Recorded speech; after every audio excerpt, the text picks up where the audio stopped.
बेसनात दोडका टाकून तर बघा।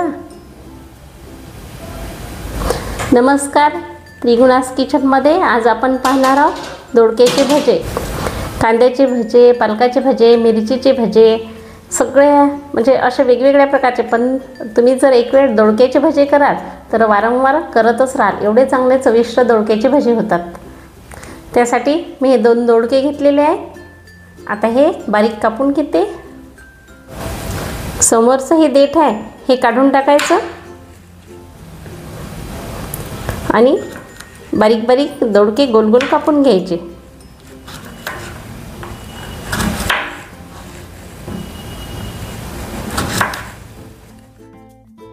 दीड वाटी मी बेसन घेतलेलं आहे। चवीनुसार मीठ टाकू। हिरव्या मिरच्या घेतल्या, अगदी बारीक काप केलेले आहे। थोडंसं अजवाईन घेतलं, ते क्रश करून टाकते, त्यामुळे छान वास येते आणि अजवाईन टाकलं तर पचायला सुद्धा हलके होतात भजे।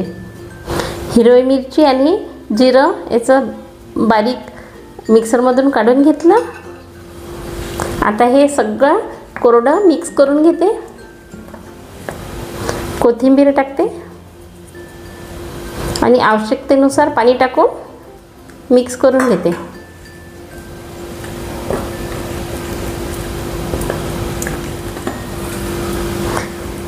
असं हे सगळं भिजून घेतलेलं आहे। याच्यात थोडंसं पाणी लागेल, अजून थोडंसं टाकून घेते। जास्त पातळ नाही झालं पाहिजे, जास्त घट्ट नाही झालं पाहिजे। आणि जेवढं मिक्स कराल तुम्ही तेवढं हे बेसन हलकं होते आणि भजे छान हलके फुलके होतात। चिमूटभर खायचं सोडा टाकते आणि मिक्स करून घेते।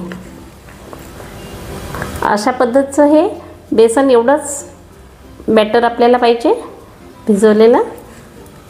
याच्यापेक्षा घट्ट नको, याच्यापेक्षा पातळ पण नको।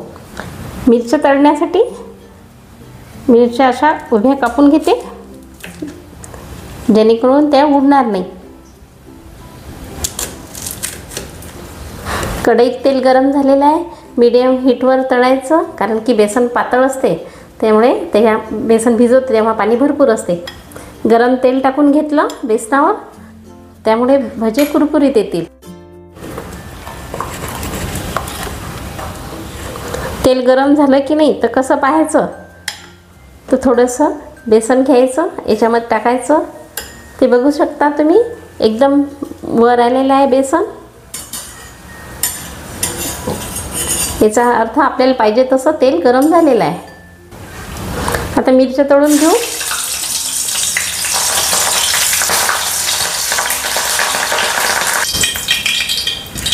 मिरच्या तळून झालेल्या आहेत, मिरच्या प्लेटमध्ये काढून घेते आणि लगेच त्याच्यावर मीठ टाकून घेते, त्यामुळे मिरच्याची चव छान येते। दोडक्याचे असे काप टाकून घ्यायचे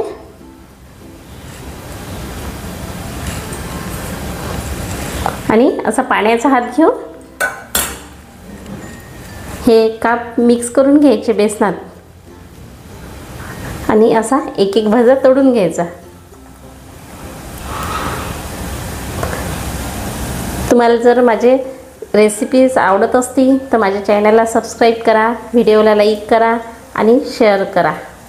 हे बघा भजे किती छान गोल गोल गोल गोल दिसून राहिले, गरगरीत दिसत आहेत गोल।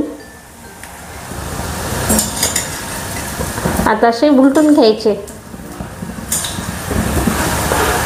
एक वेळ दोडक्याचे भजे तुम्ही करून बघा, तुम्हाला पण खूप आवडतील, खूप छान लागतात आणि पौष्टिक पण असतात। लहान मुलं दोडक्याची भाजी खाण्यासाठी नकार देतात। बऱ्याच जणांना दोडक्याची भाजीसुद्धा आवडत नाही, म्हणून दोडक्याचे भजे करायचे। पावसाळ्याच्या दिवसात छान कुरकुरीत भजे आणि चहाचा कप, खूप मजा येते। असे हे भजे तळून झालेले आहे, किती छान कलर आलेला आहे आणि कुरकुरीत सुद्धा झालेले आहेत।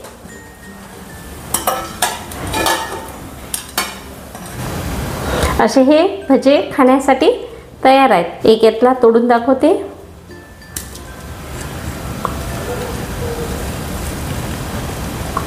बघा किती छान आतमध्ये लुसलुशीत झालेला आहे आणि अजिबात तेलकट झालेला नाही।